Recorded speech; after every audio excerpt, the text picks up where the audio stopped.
I just need to leave. And she's like, okay, whatever, yeah, leave. So I fly back to Bangkok, and I land in Bangkok, and I open my laptop, and there's a message from my best friend that says, your dad just fell into a coma, you should come home. Looks pretty bad.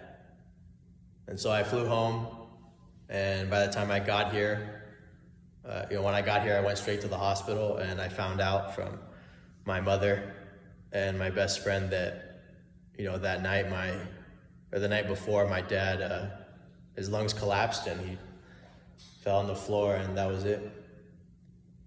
He fell into a coma, and by the time the paramedics came, he'd already been 10 minutes without oxygen. And yeah, so we talked about it as a family. I remember I was with my mom and my grandma. And in Thai culture, we all sit around the matriarch, which is my grandma. So like my grandma was seated like this, and we were all sitting around her on her knees, and she patted our heads like in Thai style. And yeah, everyone was crying, and she said to me, "Your father's gone, and today you become a man." And the next day we pulled the plug, and I watched him die. And that was the beginning of my real spiritual life. So when in that moment of seeing death, I'd never seen anyone die before, especially not someone that meant that much to me. So really, when the blood drained from his face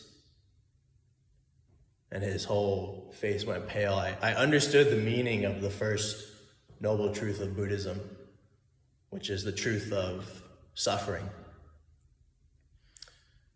And it's how suffering and our discontent with this life eventually leads us to the spiritual path and to seeking more.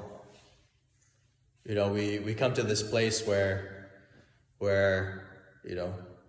go to school, we get a job, we have kids, we get married and we have kids, and maybe somewhere along the line we wonder, is this all there is? Is there anything more to life than just these routines?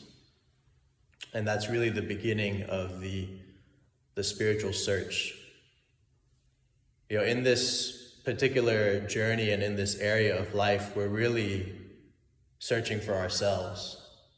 We want to know if we are indeed more than our bodies and more than our thoughts. In that moment, in the passing of my father, it initially was so shocking that I actually stopped meditating. But later I came back to it, and I became very dedicated to this practice.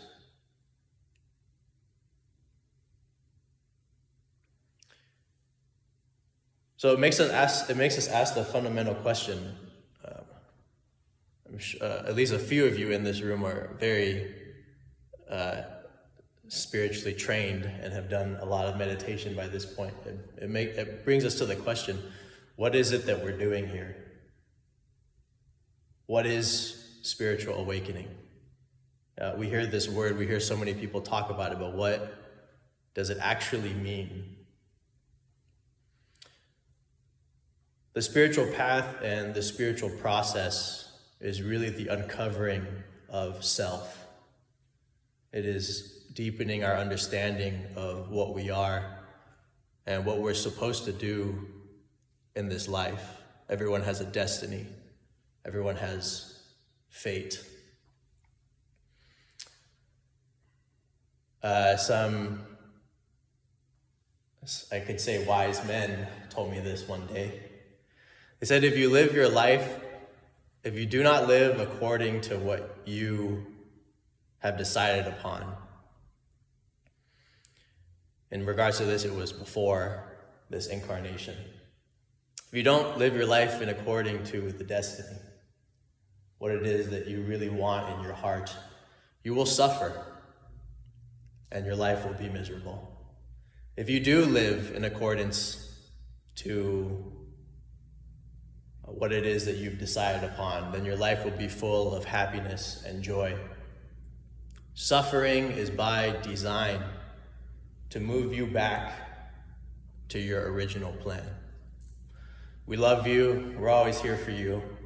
Goodbye. So, in this practice and in this unfolding, we have to ask ourselves the question, what is it that we're really doing? Why is it that we're really here? And what is it that I want, truly? What is in the depth of my heart that I want for this spiritual journey and this deeper understanding of self and of life? Every spiritual tradition and meditative practice, every contemplative tradition has its goal: enlightenment, nirvana, God. Whatever it is we want to call it, it's referring to the transcendent. So our spiritual practice, it may initially feel like we've heard these stories of these great teachers, and we've heard these stories of people describing this state called enlightenment, or this thing called awakening. But how do we really begin to live that in our lives? And the way to do that reliably, exceedingly reliably, for thousands of years, is to meditate and to begin to bring meditation into all of your activities. And what is it that happens when you meditate for many years, when this has become your life? Mindfulness and meditation is no longer something that you practice. It's no longer something that you do. It's something that you are.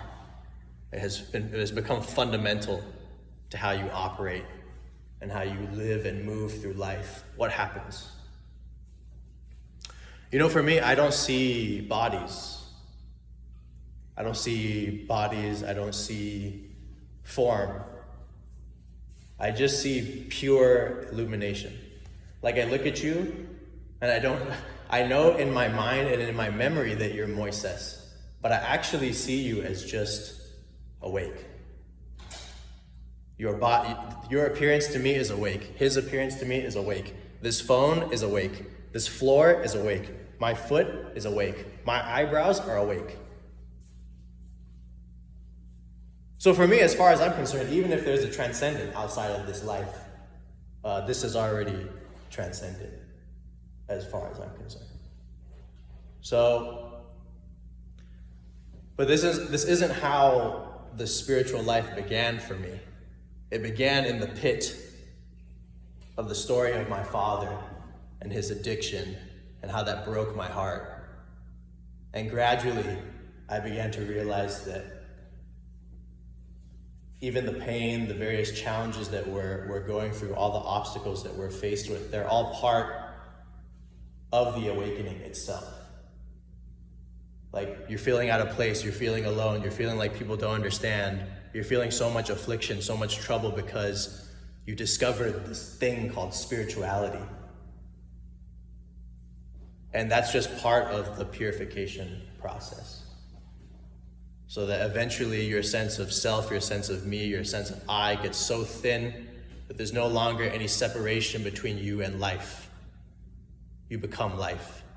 And this whole field of experience awakens as illumination. So,